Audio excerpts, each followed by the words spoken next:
Welcome to Lunch with Legacy Leaders, a weekly talk show with local and national thought leaders on issues impacting the Black community. Now introducing our host, Ms. Anne Marie Sorrell. Good afternoon and welcome to Lunch with Legacy Leaders. I am your host, Anne Marie Sorrell. Thank you for joining us for another episode. Before we get started, I'd like to thank our sponsors, Broward Health, the Florida Lottery, and Miami Land. If you have not checked out Miami Land, make sure you check out this video.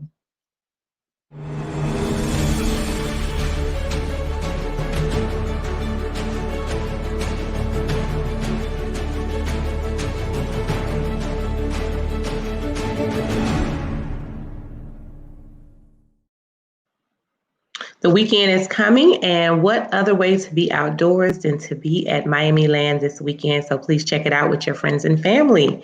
So today we have a very special guest. I'd like to welcome Dionne Polite, Florida's Director of State Operations for AARP. Welcome, Dionne. Thank you so much, Anne-Marie. It's such a pleasure to be here with you. Oh, thank you for being here on this cold South Florida day, believe that or not. Yeah, it's a little chilly. Just a little bit. I got to put on my sweater today. And when I go outside in a little bit, I'm going to put my scarf on.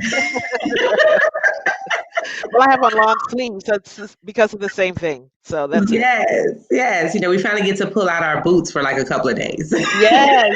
Listen, I came to Florida from New York, so I put that stuff away a long time ago. But every now and again, it's good to be able to pick it back up.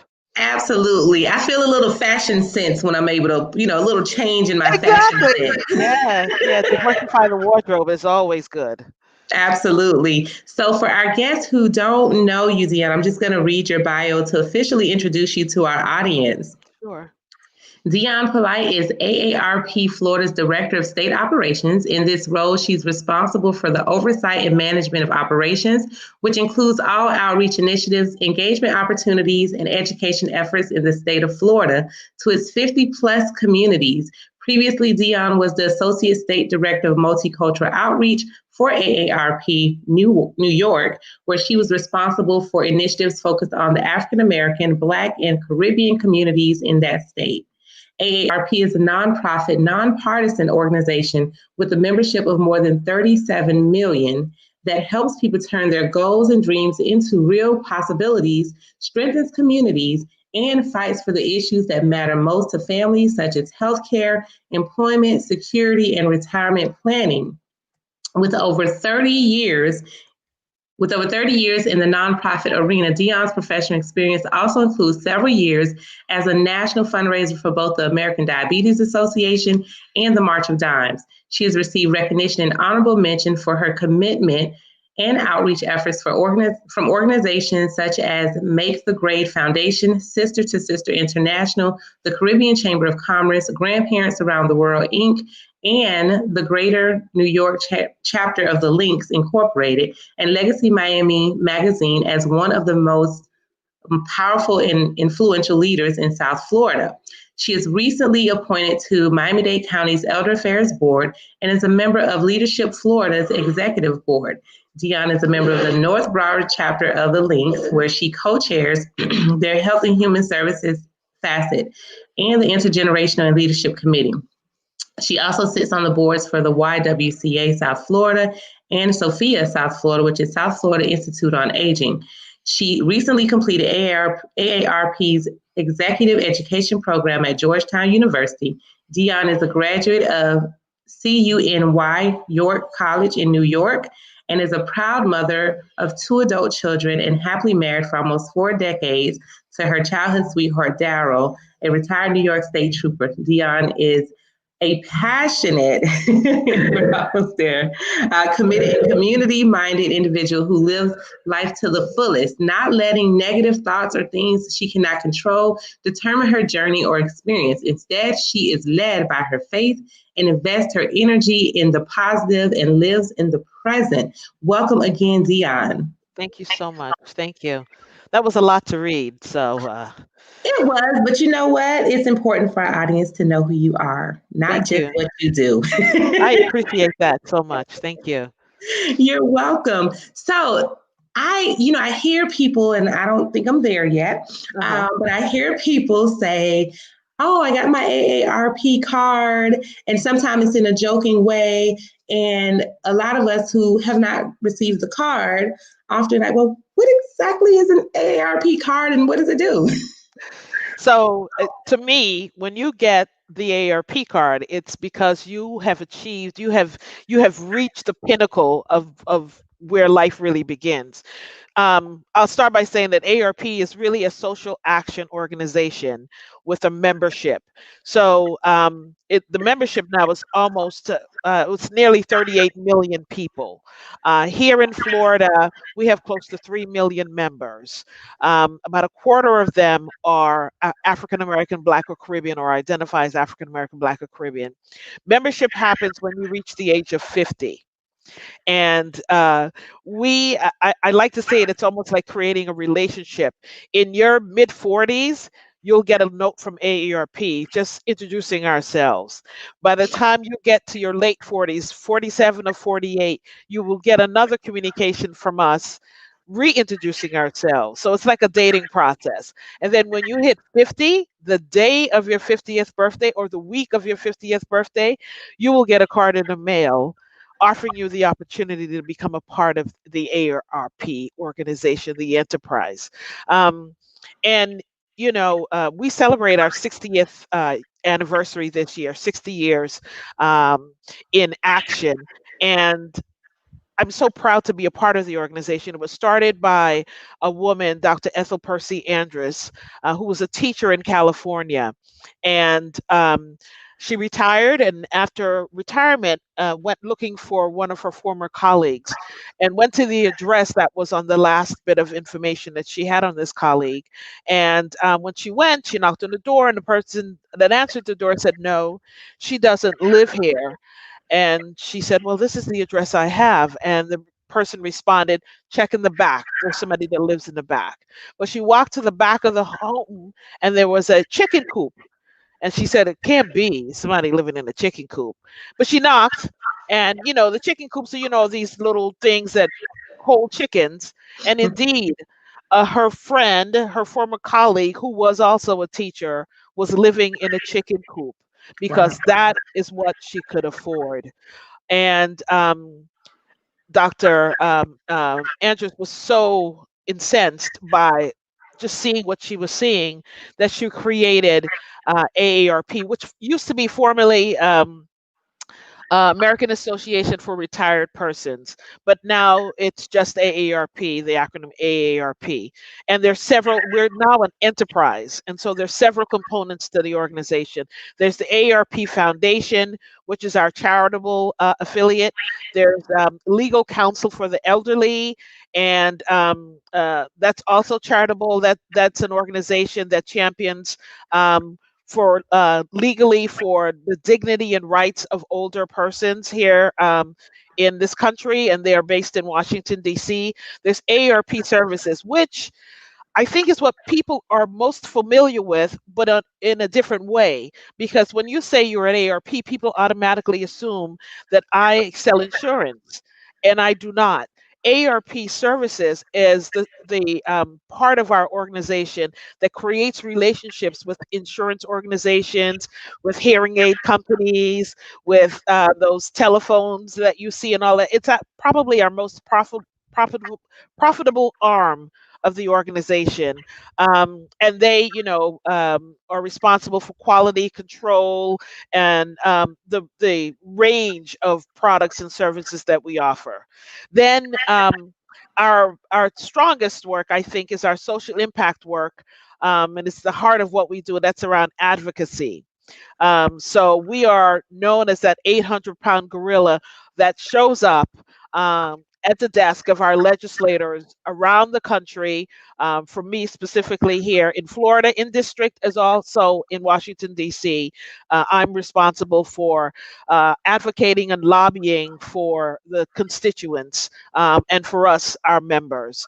Then there's community service. So we have a whole component around caregiving. We have a caregivers resource center because at some point in each of our lives, we will find ourselves caring for someone or needing care ourselves. We have an area for driver safety, which allows folk that want to drive, like my 84, 85-year-old mother who is still driving and wheeling and dealing in Atlanta, Georgia. But it is to make sure that people remain safe on the roads here in Florida, especially. You know, people do not give up their driver's licenses very quickly. So there's driver safety, which are classes and all the like for those drivers that want to continue on. Um, and then, there's the magazine that everybody knows about. This month's issue features Viola Davis. There's a lot of conversation around COVID, what it means for us, and how are we going to show up in the world. So it is truly an enterprise. There are many, many different components to the organization. Wow. Well, that's a lot because I Yeah. had not known that ARP does so much. I mean, quite frankly, probably like many others, I thought it was just like you said, insurance or, this discount program for seniors to get a Yeah. discount on Yeah. all these different types of services. So it's really good to know. And I didn't even know about the advocacy component of it. So tell us a little bit more about your role. You mentioned it briefly. Give us what your role encompasses. What does a typical day look like for you? Oy. So I don't have typical days. So my role is statewide, and I oversee engagement and outreach and education for the state. And as I said, we have close to 3 million members here. I have a staff that are responsible for specific areas within the state of Florida. For instance, there's somebody that focuses in South Florida, which includes Miami, Dade, Broward, and she also has Monroe County.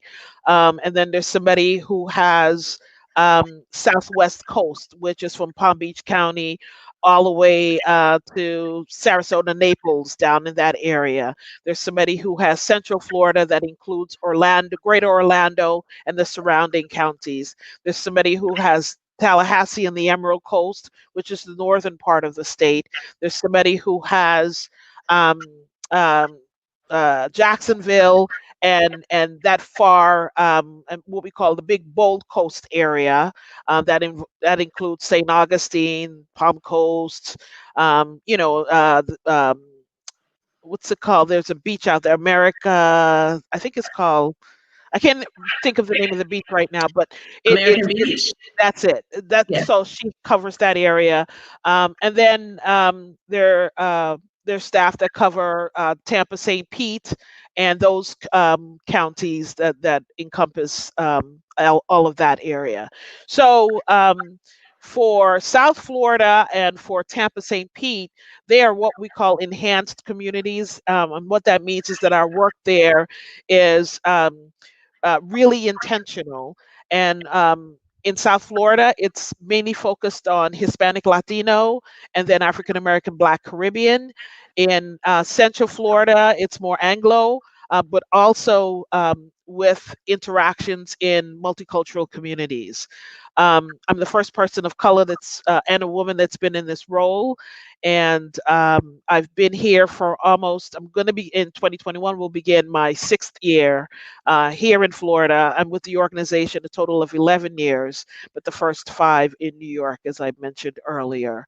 Um, the thing that I'm most proud of in the role that I have is that I make sure that the interactions and the engagements and the initiatives that my staff produces and creates, that they're done in a way that allows people to see themselves, right? So there's real relevance. There's nothing that's mush or without an impact. And I'm particularly because I'm Caribbean, I really want to see people that look like you and I understanding what AARP is all about. It's a no-brainer for Anglo's general population. They get it right away. The majority of our members are Anglo, but for others, I am intentional and committed to making sure that we understand the value of being associated with an organization like AARP. It is vast. It is vast. And slowly but surely, upon my arrival here, I've been seeing, a stronger sort of representation. And I'm most proud of that. I'm most proud of the connections that we have created and the initiatives that have been offered to really help people 50 and over understand how they should show up, embrace the fact that they're aging, and also about the opportunities, the resources, and the tools that are available for them and their families to help them live their best life possible. Well, you definitely have some fans here in South Florida. Oh, that's good to know. I love South Florida. I love South Absolutely. Florida, and I love the people that I've met and I've interacted with. I've created my own tribe, and Dexter Bridgman happens to be a part of my tribe. When I came here from New York, you mentioned in my bio, I'm a link. And so our national office at the Links let the Florida folk know that I was coming. And the first people I met with was a group of 12 links from Miami telling me everything, everything a sister needs to know. Okay. And they broke it down for me. And the second set of people that I met with included Dexter, who really has taken me underneath his wing, along with Eric Knowles in Miami and Suzanne McDowell, who's also in Miami. Those are my people.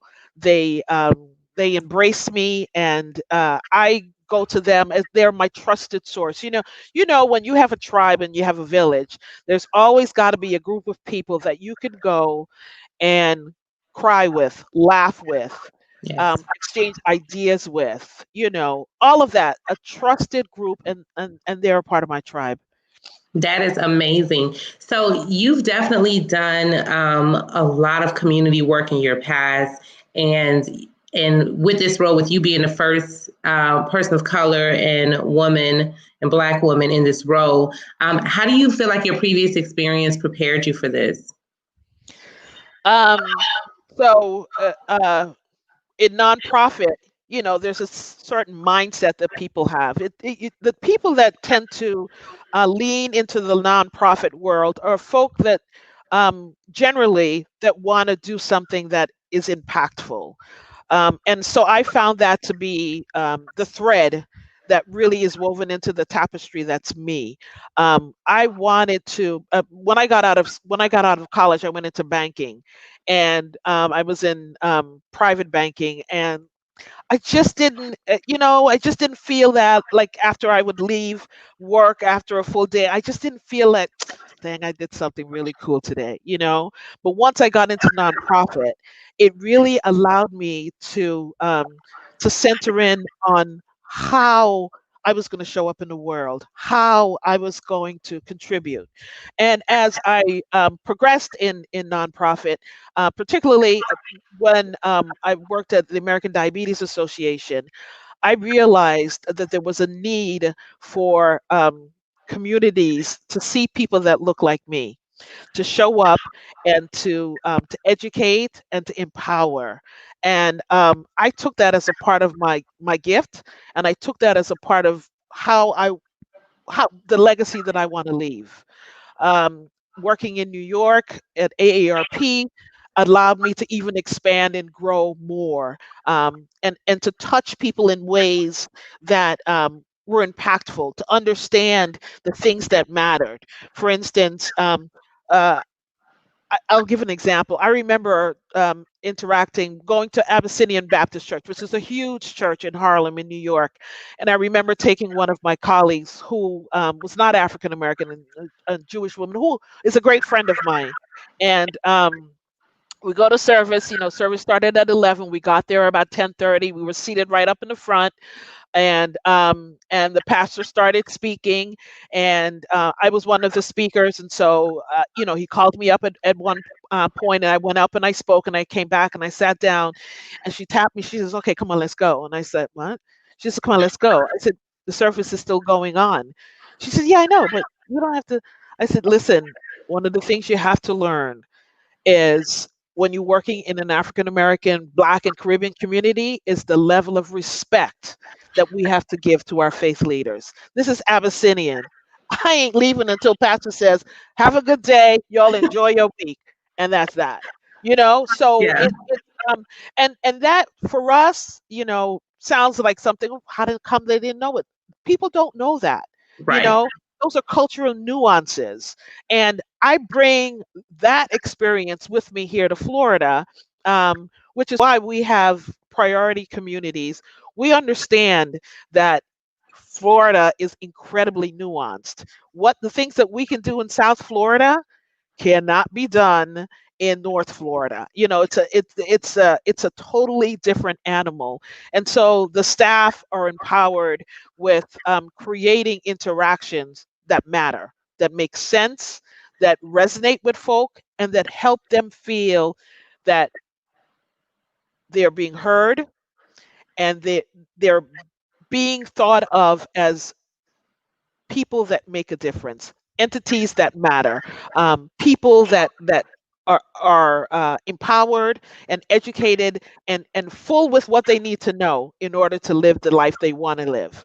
For many people, I remember another story. I remember in New York once talking to a group of older adults. I would say the average age was probably 65, 70. And I was talking, it was right before Thanksgiving, and I was talking about the importance of eating well and making healthier choices. And a woman said to me, Miss Polite, where are you from? And I said, oh, I told her I'm from Rockland County. She said, no, no, no. Where are your people from? And I said, you mean like where was I born? She said, yeah. I said, oh, I was born in Guyana. And she said, okay. So, and these were all old school African American people I was talking to. And I was telling them how to make sweet potato pie without evaporated milk and, not using as much sugar and all that. She said, honey, let me tell you something. One thing you got to learn how to talk to the people you're talking to. Okay. We do things our way. And I know you and your people, you do things your way. So you can't come here and talk to me and tell me about how I need to make my potato pie. Okay. So to me, that was like a reality check.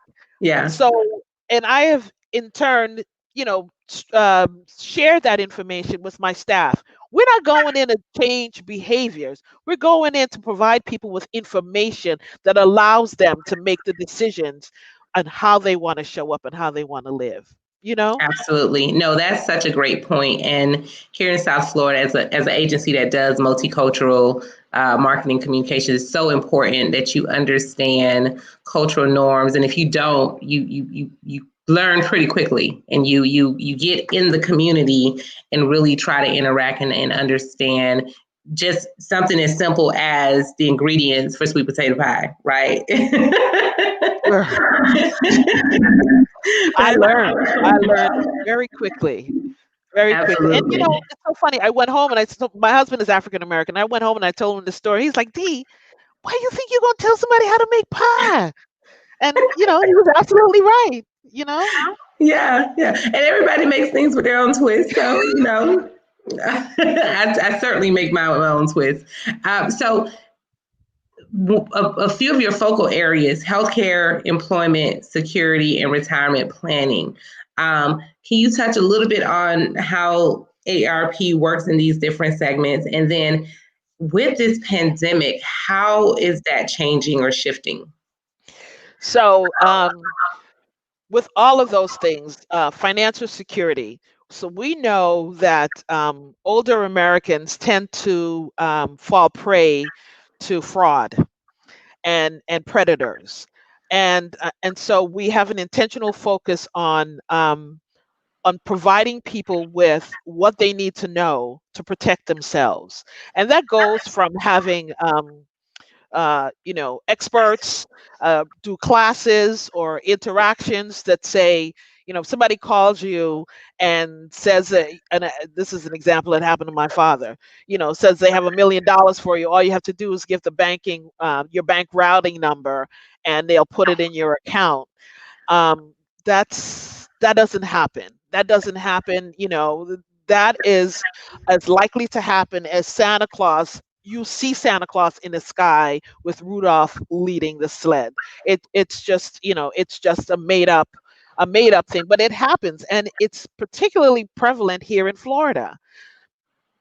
Probably because over 52% of the people that live here in Florida are older, and so we are a ripe um, ground for predators and for criminals to just try to focus on seeing who they can take advantage of.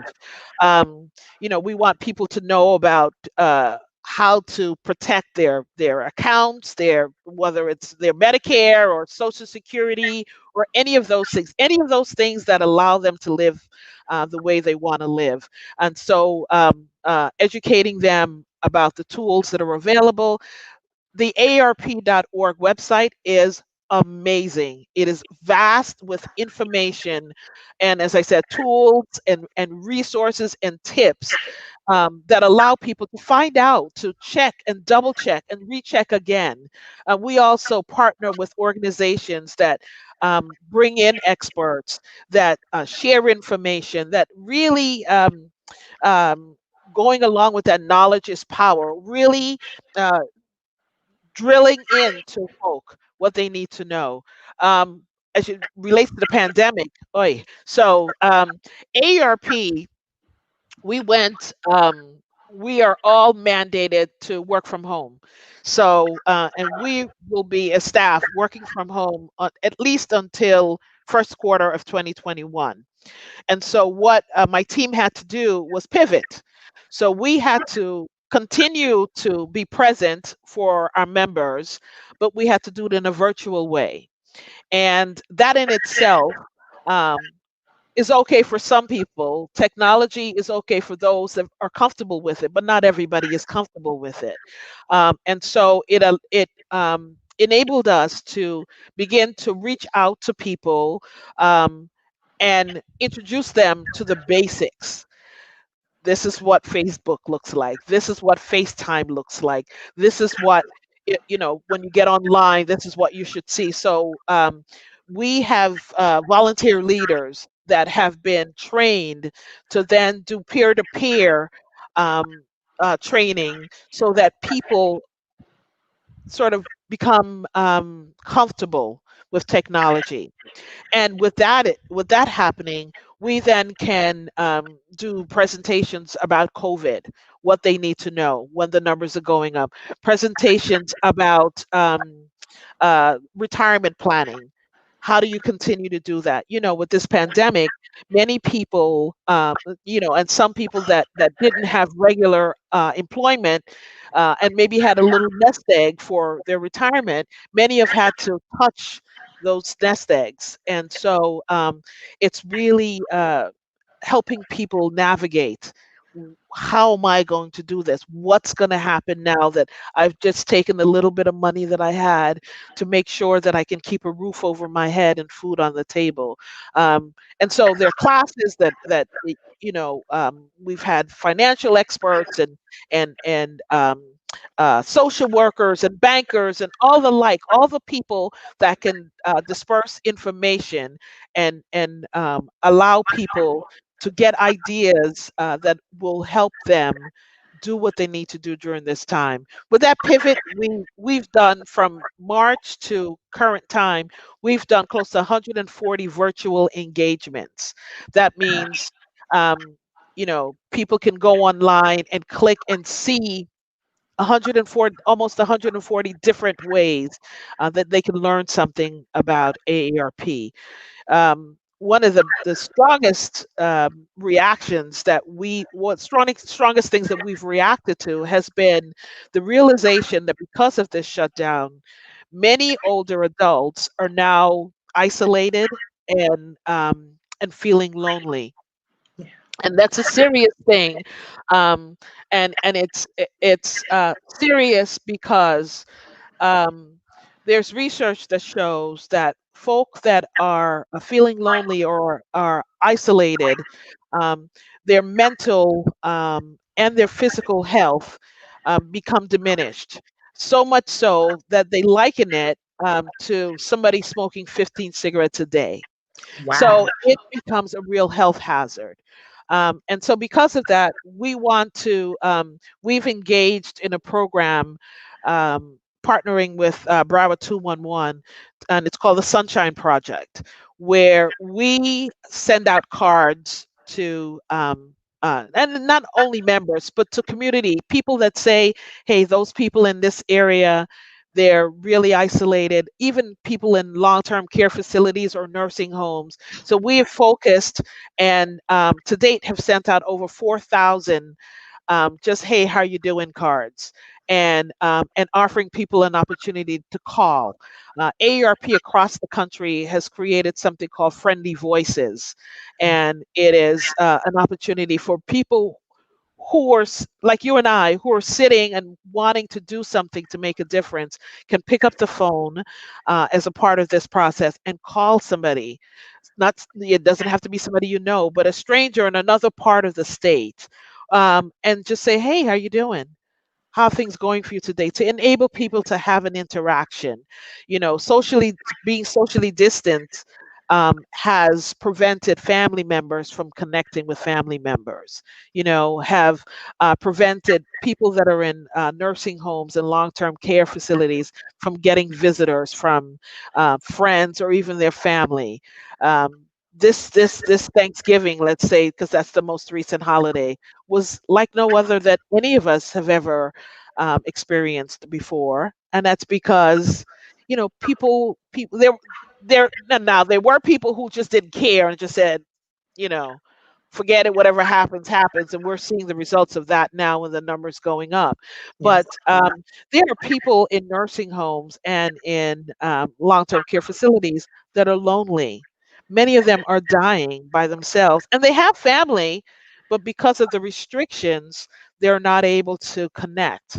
And that's a serious issue. When I talked about advocacy earlier and the work that we do, from December 1st to the 8th, we had virtual lobby week. So I'm also a lobbyist, and so we usually around this time will be at the Capitol in DC, lobbying on behalf of our members. But because of the limitations now in the world we live in, we interacted with legislators virtually, and we brought to their attention, the seriousness of what's happening to the 50 and older population.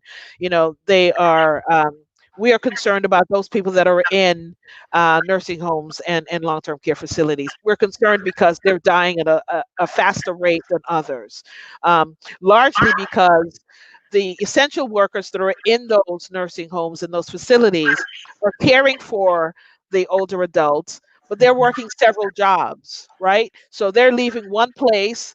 They're not showing any signs or symptoms of COVID, but they may have it anyway, and going to another place.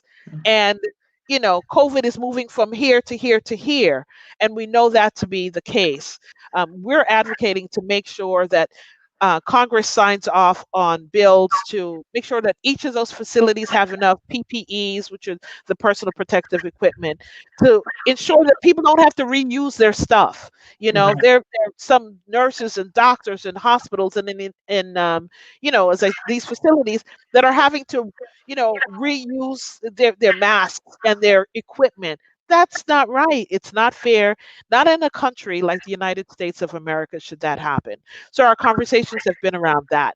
Our conversations have been around food insecurity. That's a serious situation. Mm. I think if anybody watches the television, they have witnessed people standing in line miles and miles long just to be able to get some food. And for many people, it's a stretch for them to go out and stand in the line because there's you know there's a dignity that many of us have, especially in communities of color, that Yes. we're hesitant to say we have these needs. Yes. But it's a reality of what we're facing now. It's a part of how we're going to have to move forward until things are different. So we want, again, our legislators to understand that there are needs that have to be met. We want to make sure that people have the opportunity to get food when they need it, to be able to sit at the table with their families with dignity and with pride, with who they are and how they're showing up. And so this is something that we need relief from. Yeah. The other thing, which to me was really, really serious, we're kind of right now in a recession. And we haven't had a recession since 2008, 2009. And there are legislators that, because of the recession, the average wage index, which is what determines your Social Security, what you get from Social Security, there have been conversations about cutting that. Oh, And that is one of those things that make you say, hell no, that right. cannot be an option. And Right. so those are three things that we have been fighting for. We have engaged in the legislators here in Florida to say, this is how you have to show up, because we want you to understand that you're in this role because your constituents voted you in. It's not you doing us a favor, it's you working for us. So understanding that, realizing the needs of the people that you're serving, and make some things happen. We cannot sit idly by and have proposed cuts made, that will prohibit us from getting what we have worked really hard for when it's our time to collect Social Security. um, and in, let's say, in a month, because we're in December, in a month I'll be 60. I want my stuff when I need my stuff, you I know know that's right. so it's personal. Yeah. And we are hoping that there are no cuts, and that there's increased funding for the year end. We need another year end package that allow people to be able to feed their families, keep a roof over their heads, and to not have any cuts to those things that we've worked for. Well, with that, I want you to a couple of things. Give our audience three tips um, that they can do. One, and it can be a combination. So, what call to action can we assist in these efforts, especially when we talk about food security, Social Security, aid for people? How can we as a community get behind what you're doing with AARP and other organizations that are, making a push for Congress? What can we do to help as a community? And then secondly, what other tips can you offer those who may be listening? They may or may not be an AARP member. They probably should become, because you're doing such great work, especially in this serious time of need. So what can they do to become a member or get involved with AARP? So, thank you so much, Emery. So, first and foremost, for people that want more information about AARP, I invite them to go to www.aarp.org. There's a wealth of information there. Um, so, a couple of things I want to say. So, globally, they are, and this is from the World Health Organization. We have 10,000 people that will turn 65 every day. From this point on, 10,000 people will turn 65 years old in the world every day. Here in the US, we have 10,000 people that will do the same every day. Here in Florida, the number is also increasing. There are more people that are going to be, in the next 10 years, 50 and older than they are younger than that. So, we matter. We matter. I want, especially for us in communities of color, I think it's important for us to understand that aging is a gift. There should be no shame or embarrassment with getting the AARP card. I think that's the one common factor that I've found, no matter where I've been, is that for many of us, because we don't look our age, we are hesitant to claim the AARP card because we think Mm, it sort of like ages us automatically. That's mm, nonsense. It is a way for us to be empowered, educated, and engaged. You know, I used to say in New York, and I say it now, from 1 to 50 is when we're learning. From 50 on is when you're living. So don't deny yourself the opportunity to live your best life because you caught up in some silliness about being 50 or 60 or whatever your age, because the truth is we don't look our age, but that doesn't mean anything. We still want to make sure we're living the best life that we can live, right? So that's the nugget that I would leave, and that is focus less on aging and more on living. I love that. I love that. Absolutely.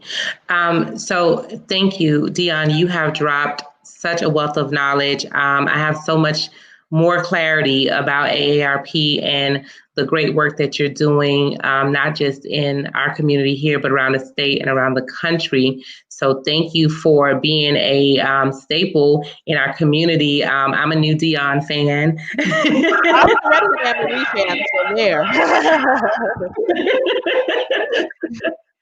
We're so happy to have you continue to serve our community. And please, on behalf of Legacy and MIA Media Group, let us know how we can continue to support you, your efforts. If there's some letters that we need to, let folks know to write to Congress, let us know what we can do to help in these efforts. Our seniors are so important to us, and it's so important that we protect them with all costs, and that we address, especially trying to cut Social Security in this time of need where everyone is just really just scraping whatever they have together and just trying to hold on to what they have. So it's super important that we do everything we can to protect our seniors in our community. So thank you, and please keep us informed on what's going on. Absolutely, absolutely. Thank you so much for the opportunity.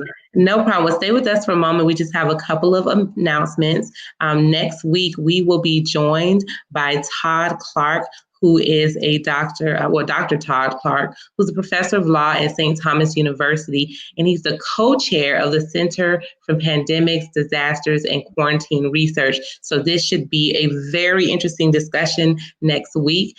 Please remember to take a look at our Art of Black issue on miamediagroup.com. And remember to watch our weekly entertainment show, Soul. The show discusses art and culture, food, fashion, relationships, mental health, and more. Tune in every Wednesday at 7 p.m. with our host, Miss Nikki Jellin. And please, again, thank you, Dionne, for joining us. Everyone, please share this video. Definitely share it with anyone that you know that's over 50, or anyone that you have a parent that you're taking care of. There's a wealth of information. Go to www.aarp.org to learn more, and mark your calendar next Thursday at noon, and we'll see you then. Thank you. Thank you. Happy holidays.